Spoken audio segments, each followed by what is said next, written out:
The power to see into minds, telepathy. Let's get into it. Let's talk about it. Let's talk about who, what, where. Let's tell you who can do it, what to do, how to do it, where you can do it, who you can do it with, how to strengthen it.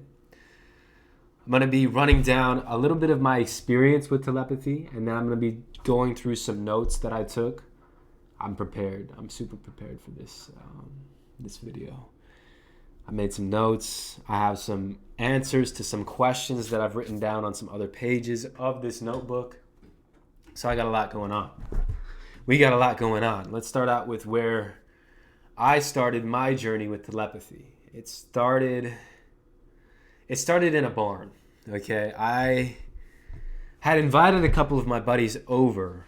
I was in high school. I was 14 years old. And one of them brought some LSD, a little half tab of LSD that we took together. And so we went up to the barn, which was in the back, had this little upstairs area with like a carpet, and we had like a bunch of stuff. We had like sunglasses, we had hats, we had scarves, we were just having a good time. We were tripping.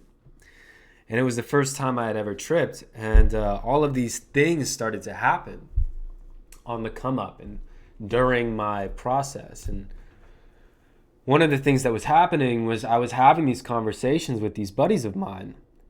And midway through the conversation, I would realize that I wasn't opening my mouth and they weren't opening their mouth. And so all of a sudden I was like, oh my goodness, we're talking to each other in our heads, right? And it was an interesting experience because after the trip was over, my buddies did not remember that that's what happened. Okay, and so, but I did. And so I spent a lot of my years after that delving into it and researching it and trying to figure it out and doing exercises with certain people in my life. Okay, but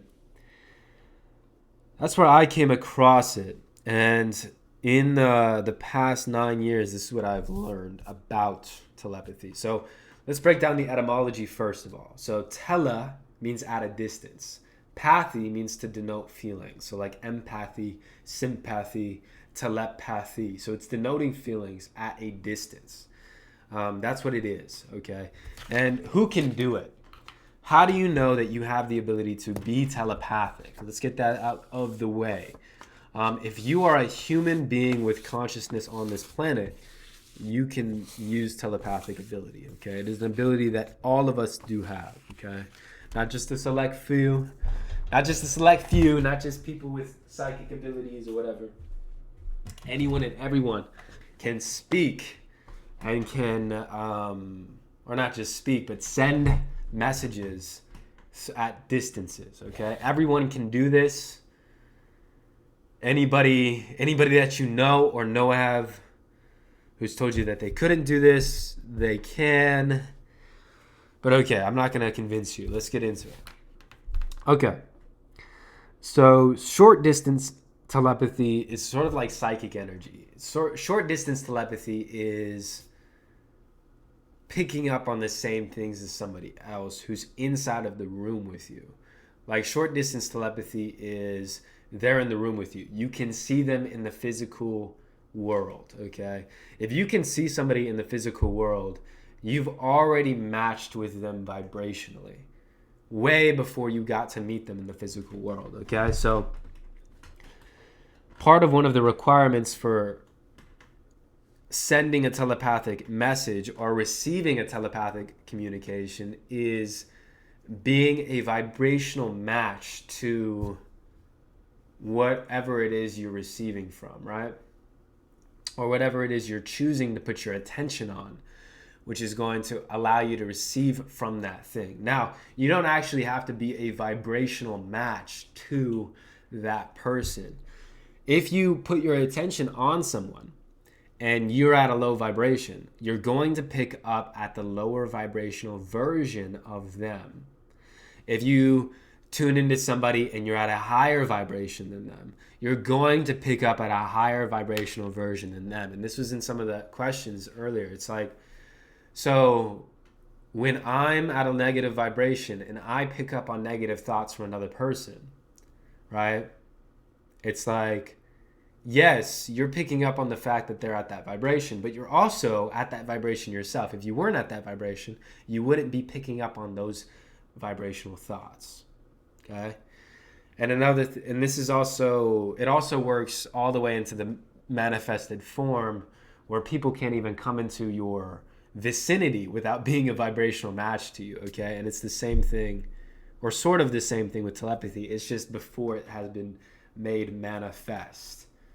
I hope if you're not following me, if you are following me, thank you. And I hope you are. And I hope I'm explaining this well. Okay. Matching someone's vibrational frequency by making them your object of attention. So this is essentially quantum entanglement, okay? But from what I have learned and what I have experienced, if I make somebody my object of attention, I receive the person that they are when they are at the vibrational frequency that I am at. So if I'm feeling amazing, if I'm feeling great, if I'm feeling studious, like learning, and I connect with a mentor or somebody who, like my mom or somebody like that, I get in my mind a higher version of them. If I'm at a lower vibration and I connect with them, I get in my mind a lower version of them. And so it's very interesting. And I think that it's a nuance that is very relevant to connecting telepathically. Okay, because when you're with somebody in the 3D realm, it's like you're already, okay, this is going to be like a talk, okay? We're just going to get into it. When you're with somebody in the 3D realm, it's like you've already met them vibrationally. You know, at the moment of meeting, the moment of seeing them. So anyways, let me move forward.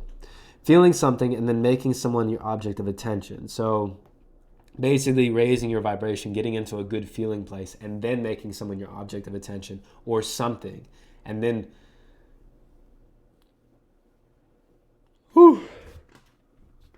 excuse me. And then getting into the receiving mode. Okay, and this is very like, you have to be, another requirement is you have to be you have to be open and ready to receive these messages, because they're always there. They're always there, and they're open and accessible to everyone at any time, okay? So you have to be open. You have to be a sensitive vessel. And so there are many ways to make your vessel more sensitive, and I'll get into that near the end. But there's also more like, to be more open, you have to have that mindset of openness. Like, I want to receive. I want to hear what thoughts are inside of the field. Okay, and I'm going to talk about what the field is in a second. Intention to send ideas or desires causes them to be sent. Okay, so desire to send a thought, or desire to send a thought form, or an idea, causes that idea to be sent. Okay. But desire in itself comes from karma. So like, desire, was it really chosen by you, or is it something that you were bestowed with? It's another interesting thing to get into. But okay, let's talk about the field. So I see, I'm going to pause because it might be too much. So I'm going to pause, and I'm going to try to think about this in a way that I can say it in a way that is easy to receive, okay? So, with everything that I just said, telepathy is sending feelings at a distance, okay? Or at a short distance or at a long distance. And there was a question, let me just pull up this thing. There was a question that said, it was a question that said, who is sending the thought? Am I thinking it because I created it, or am I thinking it because it was telepathically sent to me? And this will answer your question, okay? So, thoughts are not owned by anyone, nor are they created by anyone, including you. You do not create your thoughts, okay? Your thoughts are not created by you. As much as your ego is going to convince you that the thoughts inside of your head are yours, owned by you, and that nobody else has access to those ideas, thoughts, perceptions, beliefs, whatever, is not true. It's a fallacy. Those thoughts are owned by everyone, okay? they are part of what I call a field, okay? It's also called the collective consciousness or the collective unconsciousness. When you receive thoughts, and you always receive them, you never create them, even when you feel like you do, even when you set an intention, it's like that thought. It's very interesting. It's a very interesting discussion to have, because it's like, because when you really do have a desire to set an intention, you set that intention. But is that in itself a thought?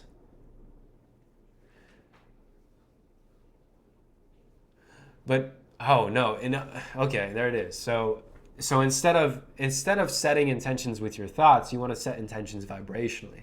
Get to the vibrational feeling place of you receiving whatever it is that you want, and that will get you there, right? And so all thoughts are not owned by you or anyone. They belong to the collective. They belong to everyone. They belong to the stream. And so thoughts, in essence, are like a radio station. And you are like a tuner, okay? And so your vibrational frequency determines what grid you're tapping into, what field you're tapping into. And so who received it, who thought it, who sent it, blah, blah, blah. No, none of that, yada, yada, yada. It's more, what field are we tapped into together, right? What field am I tapped into with you right here and right now, okay? And like, you are tuned into a grid or several, as well as others who are tuned into grids. So like, for instance, if you are on one subject, okay, if somebody else is at the same vibration as you on that subject, y'all are gonna have a very strong telepathic connection when, like, even speaking about it, being together about it, being in the same room as one another will start to spring out ideas. You'll start to get epiphanies, ideas, downloads. All of that is simply a telepathic connection. Everything that person has gone and researched, everything that you've gone and researched, all of the ideas, all of the infinity that you each are coming together to form a greater infinity. And that is the, like, thought form download sort of happening that occurs when you have a healthy connection. Okay? Okay, and so, but telepathically, when you have a connection with somebody, it's very important that you and them are vibrationally aware. But if they are not, or if you are not, it doesn't matter, because whatever vibration that you're attuned to is the vibrational output that you'll get from the telepathic communication that you choose to receive from that person. Okay, let's keep on going. So, okay, so that first question was about the thoughts, like who's sending it, who's receiving it, how do I know the difference? Here's the thing, thoughts are not owned by anybody. That's what I wrote just here, okay? You are tuned into a vibration that allows that thought to be received by you. Now, law of attraction says that whichever thoughts you focus on, you'll get more of. So it's important that even though you receive a negative thought, you don't focus on it. You don't put attention on it. You put attention on the positive stuff, right? Becoming telepathically aware, becoming aware of what's going on in the 5D around you is a matter of becoming sensitive. And we'll get into that. I'm going to get into that. So, higher and lower self, I answered that question. So people's reflections, right? This is why people are a reflection of you, because what you're picking up on from them is from the version of them that is at the vibration that you are currently at. Okay. Your intuition is how you receive telepathic messages, impulses, inkling, inspirations. Okay, so like, there was a question about how do I know if it's a telepathic message or if it's an intuitive message? Well, your intuition is actually the tool that you use to pick up these telepathic messages. So for instance, somebody in the same terminal as you, or somebody is wanting you to be near them, right? Somebody is wanting your attention, or they're wanting you to come to them, and you unconsciously are open and ready to receive them because you are at a similar vibration as them. So you start to receive impulses. You start to receive inspirations. Maybe it's not to go up to them. Maybe it's to get a drink of water. Oh, well, water's over there. Oh, well, now I feel like I want to go sit down over there. Oh, well, now I'm sitting down over. Oh, well, there you are, right? And so there it is. And so in reality, what was happening is the entire time that person was sending the message, wanting you, putting their attention on you, and you just so happen to be at the vibration to receive it and allow it, okay? But your intuition is how you receive messages. Okay, words can be correctly interpreted. But, okay, yeah, so there was a lot of questions about if I receive a telepathic message, is it going to come across to me in the form of words? And the answer is sometimes. The answer is it depends. Yes, you can, because what happens is there is a message that is being sent, okay? There's a message, there's an intention that is made vibrationally within somebody. That vibrational intention creates a whole slew of thoughts, ideas, and pictures and videos and stuff like that. And that energy and information is stored in this light capsule that gets sent to you in this light capsule, okay, as a ray or a beam, and it gets beamed to you, and now there it is, right? And thought travels a little bit faster than light, actually. So maybe it's like a thought beam that travels to you, okay? And this thought beam is like stored, encapsulated, and it is up to your consciousness to unpack it, okay? And so that's why I'm saying you receive what vibrationally you're at the level of receiving. And so as you unpack it, you're going to unpack, if you're at a very, very close vibration as that person, you're going to unpack it, and you might unpack it in a way that gives you the exact interpretation. Oftentimes, though, you'll interpret it as different things. And a lot of times this happens, like you'll have a conversation with somebody and you both are saying the same thing to each other, but you're saying it in different words because the field has the idea present, and the idea is actually present for everyone. You know, somebody might think that they're sending it, somebody might think that they're receiving it, but in actuality, the vibration that y'all are attuned to holds that idea. And when you tune into that idea, the way that you interpret it is going to be different than that. Let's move forward. Okay, with the twin flame. The idea of the twin flame is somebody who's like a vibrational match to you, essentially, and who's on your same wavelength. So telepathy would really be present there, okay? And the bridge between two people. So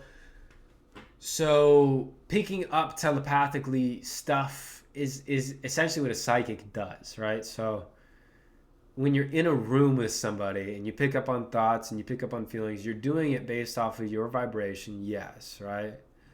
And so like, oh, why am I picking up on their negative vibration? Why, like, if I'm supposed to be picking up on what's at my vibration, why am I picking up on them and they have a negative vibration? Well, it's actually because it's present in you. Now I'm going off on a tangent here. Okay, so what am I even talking about? Just got lost in the sauce there. Excuse me. The bridge between two aware. Okay, that's what I was talking about. So you might be dealing with people who are not conscious of telepathy, but that's okay. Talking to their unconscious is actually a little bit easier, and their unconscious can be a little bit more agreeable with you. Because what's going to happen is you're going to send them a message. And, you know, it's so interesting because there's a lot of nuances to this, and there's like a lot of ways to delve into this. So I'm just trying to be careful about the way I speak it into form here. That's really what I'm trying to do and why I prepared so heavily for this. But it's like when you send somebody a message, if their unconsciousness is like cool with it, basically, like for instance, you are living with a roommate and there's a pile of dishes in the sink and you want them to do the dishes, right? And you're just thinking about it. You're like, oh, I just wish they would do the dishes, right? Instead of trying to send them a message that says, like, subaudibly, go do the dishes, right? Instead of trying to do that, try to imagine them doing the dishes. Try to imagine what it would feel like if they did the dishes, if it felt, and what it would feel like if they got the dishes done for you, and how grateful you would feel for them. And then think about them. And then watch, because what's going to happen is this person who's not really conscious of telepathy is going to pick up on that thought form. and they're going to think it's their idea. They're going to think about all the praise they're going to get and the appreciation that they're going to get from you because, right? They're thinking it's their idea because they're unpacking it. And so trying to convince them that you sent it to them is not going to be helpful for anybody. But, yeah. And if somebody is not like aware of telepathy, and because there was questions about this too, if they're not aware of telepathy and they're going to you, or you're going to them and you're trying to ask them, well, I received this thought from you. Was that what you were thinking? You know, sometimes people can be unconscious of what they're thinking. Sometimes you can pick up on different vibrational versions of them based on your vibration. So there's a lot of things to think about with that, okay? Yeah. Okay, thought forms to send. Yeah, I went over that. So you want to send smells, you want to send feelings, you want to send gratitude, you want to send appreciation. You want to send these thought forms instead of like commands. Commands don't usually work very well. And if anything, they create resistance. Personal experience, they create resistance in the sender and in the receiver, because the receiver, yeah, you don't want to send energy like that. Send it more like graciously. And okay, so I told you at the end of the video I would get into ways of strengthening your telepathic ability. And so the only real way that I can think of to strengthen your telepathic ability would be to become more sensitive of a vessel to receive messages. And so trusting your intuition, following your intuition, that's going to be huge. But before you do that, meditating, breath work, relaxation, getting into the grounded, getting into the grass, getting your feet in the grass, things like that will get you really grounded. And having regular rituals around meditation, relaxation rituals, making sure that you're relaxed in your work, you're relaxed as you walk, you're relaxed as you talk, and you're meditating. The reason why meditating is so powerful is because it creates a mindfulness within you. Because you're taking yourself out of the 3D world and you're putting yourself in this blackness and this darkness and this nothingness where you don't really have any identity. And so there's this space that you're creating, and in that space is where you can really start to receive messages. Because if you know, okay, and why I say that is because if you get a message and it is a message from spirit, and it is a message that is inspired and that you're picking up on receiving from a higher vibrational place, you'll know it. There won't be a question in your mind. You want to do it, you'll know it, you'll feel good about it. That's it, okay? Okay, I hope I covered everything that I possibly could have. I hope I covered enough. If there's any more questions that you have, feel free to put them down in the comments below, and I will go over them and answer them if I feel called to and feel inspired to. And then if there's enough questions and enough people who are still interested in it and how to develop your psychic ability and stuff like that, I will be making more videos on this. So just stay tuned, okay? Thank you for being here. I appreciate you. Have a wonderful